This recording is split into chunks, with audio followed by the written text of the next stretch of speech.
Exactly 2 years ago, I did a very nice TUF gaming build on this channel. So today, I'm actually going to build another gaming system using as many TUF gaming parts as possible. But this time around, at the end of this video, I will be giving away this whole high-end gaming PC to one of you guys. A huge thanks to ASUS for making this possible. So without further ado, let's see which parts I have for this build, how it all looks when you put it together, and most importantly, what kind of performance can you expect from it. Let's begin. So the base of this PC is this TUF Gaming GT302 ARGB case.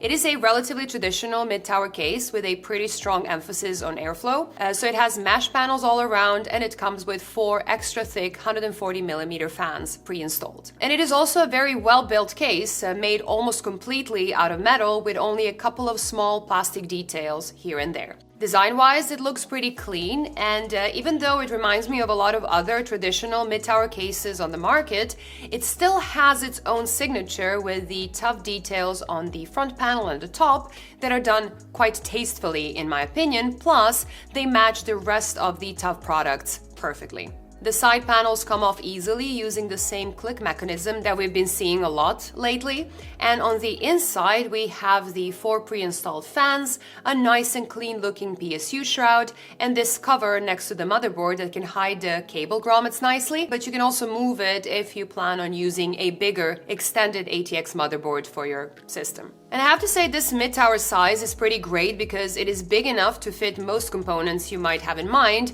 like a large 360mm all-in-one cooler or any GPU on the market, but it is not that big, so it looks empty and disproportionate unless you stuff it with custom cooling. Now for the motherboard, I have the ASUS TUF Z890 Plus Wi-Fi model. It has decent VRMs, plenty of storage options, it supports fast memory, it has a 20 gigabit Type-C connection for the front panel, which is what this TUF case needs, and it has enough of USB ports in the back. So it is a very sensible and a very solid Z890 motherboard where you don't have to pay a big premium for some more niche features. And since this is an Intel motherboard, I also have the new Intel Core Ultra 9 285K processor.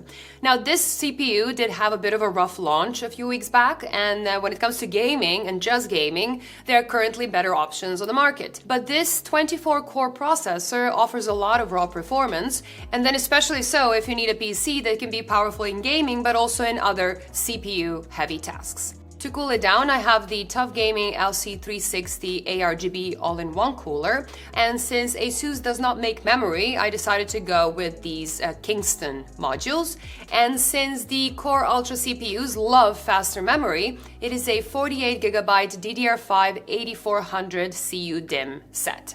For storage, I got this 2TB Fury Renegade SSD, which should run perfectly cool under this big heatsink of the motherboard. For the GPU, I have this TUF Gaming RTX 4080 Super.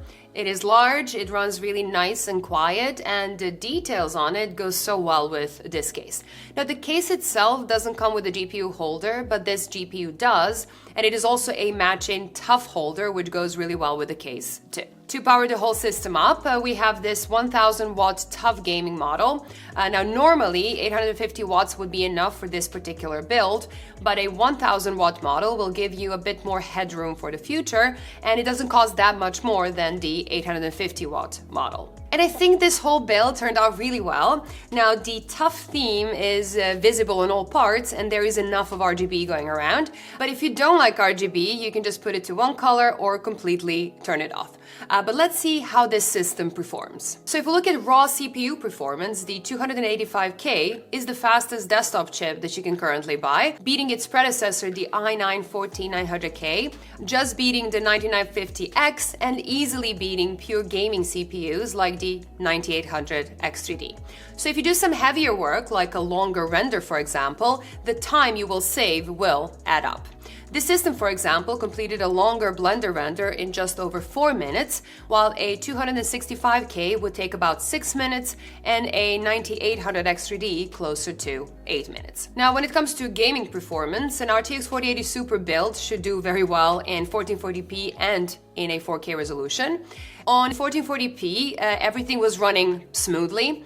Faster games like CS2, Doom, or PUBG will run great on high refresh rate displays, and so will most medium-heavy titles like God of War and Spider-Man, for example, as well as some of the latest and heaviest games like Indiana Jones, Warhammer 40k, Space Marine 2, or Wukong, for example. On a 4K resolution, most games ran pretty well, but in some of those heaviest titles, you do want to enable DLSS upscaling to get the best experience. So this system will play every game at 4K resolution and realistic settings. Looking at the thermal performance, in a CPU stress test only and with the fan set to 40 decibels at a 50 centimeter distance, the CPU was pulling around 240 watts on average with an average temperature of 88 degrees Celsius, which is a completely reasonable result.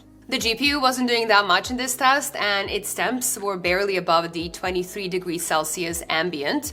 And the same goes for the rest of the system. So both the temperature sensor between the socket and the memory, the motherboard sensor, and the SSD show results that you would expect to see with the system running idle. And while playing Cyberpunk 2077 with ray tracing that stresses both the CPU and the CPU was running on 107 watts on average, and it was at around 60 degrees Celsius, and the GPU was pulling just over 300 watts, while its cores were at 60 degrees Celsius, the hotspot at 70, and the memory at 66, with all other sensors reporting really low temps as well.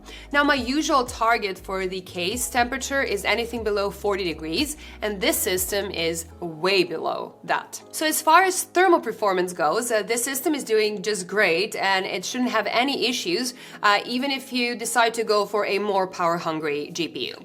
Now, in terms of price, this whole build ended up costing just over 3,000 euros here in the Netherlands, which is a lot of money, but it is also a high-end gaming system, and if you have that in mind, it is actually not that unreasonable or too much over the top. Now, the Core Ultra 9 will only make sense if you're actually going to do a lot of CPU heavy work, but if you just want a gaming system, there are clearly better options on the market. Also, CUDIMM memory is a bit expensive at the moment, so other slower options might be interesting as well. But keep in mind, the prices are already going down, so it is actually not that much over the top either. But the only thing that I would keep in mind with this particular build is that the new NVIDIA GPUs are allegedly launching very soon. So suggesting that you should go out and buy a 4080 Super at the moment may not be the best advice, unless you find a really good deal or you win one in a giveaway. I have to say that I was personally impressed with the case, to be honest. It is not expensive for a case with 4 RGB fans. It is really well built, it is really easy to work with, and it performs extremely well. Now, from a reviewer's perspective, the only thing that I would like to complain about is that the side panels are only held at the top and at the bottom. So if you have cable extensions, for example, the side panel might bulge on the sides because there is nothing to hold the middle in place. So adding 2 extra contact points is definitely something ASUS should look into for the future. It is not really needed for a regular build like this one, but if you do go for a lot of big extension cables in the back, you will have to make sure that your cable management is done well. But overall, a very well done case that comes with 4 fans, performs great, and that will only cost you about 120 euros. Now, this is all I had for this video, and as I said at the beginning, when I'm done with this case, I will be giving it away to one of you guys globally. Now, if you already participated in one of my giveaways in the past, you know the drill, but for the rest of you, if you want a chance to win this awesome TUF gaming PC, please check the description of this video, because there I will leave all the details and all the links that you need to sign up. Good luck, everyone, and I will see you in the next one. Bye!